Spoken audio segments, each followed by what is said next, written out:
I was not a good man. I want you to understand that before I tell you this story. I was a liar, a thief. My name, Jacob. It literally means deceiver, and I earned that name. When I was young, I had a brother named Esau, my older brother. He was everything I wasn't, and our father loved him more than me. So I decided to take what was his. My father was old, blind, dying. He called for Esau to give him his final blessing, the most sacred thing a father could give. I wrapped goat skin around my arms, so I would feel hairy like my brother. I walked into my father's tent and pretended to be Esau, and my blind father believed me. Come closer, my son. Let me feel you. I'm here, Father. Your voice, it's softer than I remember. The days have worn on me. Yet your arms, they're rough, like the hills themselves. Yes. He gave me the blessing that was meant for my brother. When Esau found out, the sound he made, I will never forget it. Esau looked at me and said one thing, "I will kill you." And he meant it. So I did what I always did. I ran. For 20 years I ran. I built a life far away. I married. I had children. I became wealthy. But the guilt never left. Every night when I closed my eyes, I saw my brother's face. I sat by the water. I had no plan.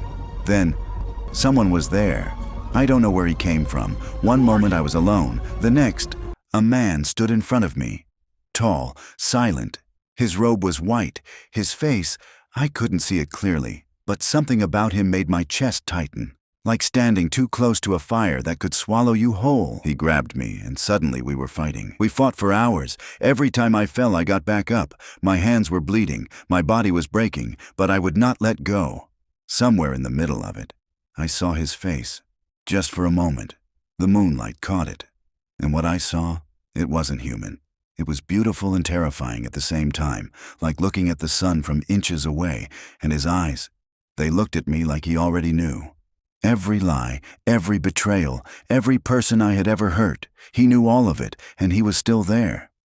Then he touched my hip, just a touch, and my whole body shattered. I felt the bone leave its place.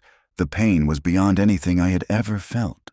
My leg went dead. I locked my arms around him and held on with everything I had left. My face was against his chest. I was crying. He said, "Let me go. The sun is rising." And I said no. I said, "I will not let you go unless you bless me." And he said, "Your name is no longer Jacob." He put his hands on my shoulders, and I felt something move through me, like warm water filling every empty space inside my chest. He said, "You are Israel, because you have struggled with God and with men, and you have overcome."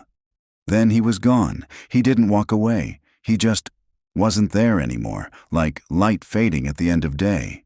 I found a stick. I pulled myself up. It took a long time. Every step sent pain through my whole body. But I stood, and I walked.